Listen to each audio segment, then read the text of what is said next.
Even after the Capitol was attacked by a violent mob seeking to stop the peaceful transfer of power, a majority of House Republicans, 139 of them, along with 8 Senate Republicans, voted to do what that mob wanted, which was to block the seating of the electors that made Joe Biden president. None of them have expressed remorse or regret. And in the House, a battle has been ratcheting up over whether some of those Republicans who sided with the mob can bring guns onto the House floor.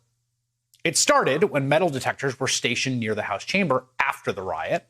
Some Republicans refused to go through them or to be checked with wands if they set them off. Members are not allowed to carry guns on the House floor. And then came a culminating moment yesterday. Republican Congressman Andy Harris was caught trying to carry a gun onto the floor and barred from entry.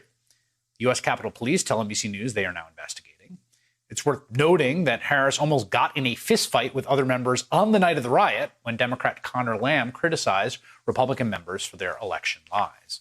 The reporter who saw it all go down is Matt Fuller, who covers Congress for HuffPost, and he joins me now. So before we get to this moment, just describe that. It's very clear, and I've gotten this largely from your reporting, along with others. You know, it was a new thing to put these metal detectors onto the House floor. It was in the wake of this very traumatic event where people were scared.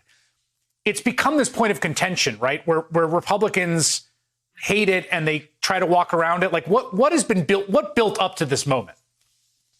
Yeah, so the first vote back after the January 6th riots, they installed these new metal detectors. And frankly, I'd say about half of the Republican caucus just ignored it, sidestepped it, walked through quickly. I saw like 10 of them at one point just sort of like bum rush the thing and just kind of walk through. And the cops are kind of in this impossible position where they don't really know if they have authority to stop the members and make them go through the metal detector. There's apparently some constitutional questions about, arresting a member of Congress on their way to a vote. So there's all sorts of issues here. They've slowly, this has been escalating for 2 weeks, but they've put some desks on the side, some velvet ropes, and they've made it a lot more difficult for members to sort of bypass the security. Yesterday I think was the hardest I've seen it. And there was really I only saw 3 people get through the security without being wanded down.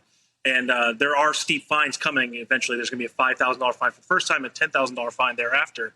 But basically it's very difficult for them to get through. And Harris has been one of those members who has been just sort of rushing through, not stopping for the police.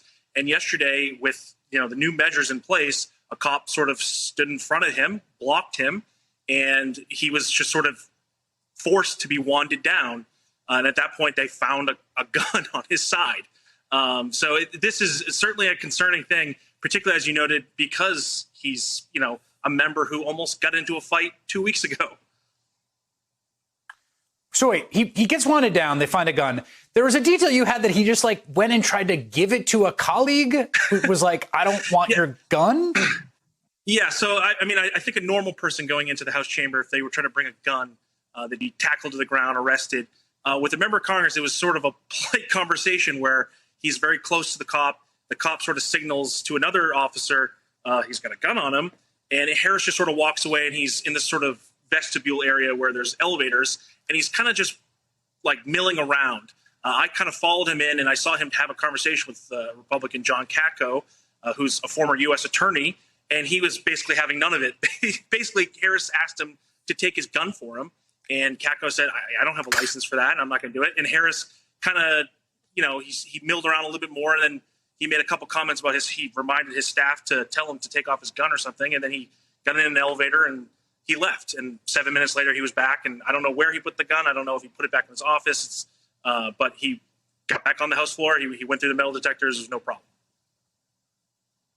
Yeah, House rules are that you can't bring a gun on the floor. There are places in American life where you can't bring guns. And Republicans, Matt Gay, saying they're trying to disarm Lauren Boebert on the floor of the House of Representatives because ultimately they're coming to disarm many, many more. I think the House floor seems a good place not to have a gun. That's just me. Matt Fuller, who is a great set of eyes and ears on that House floor. Thank you so much for being with us tonight.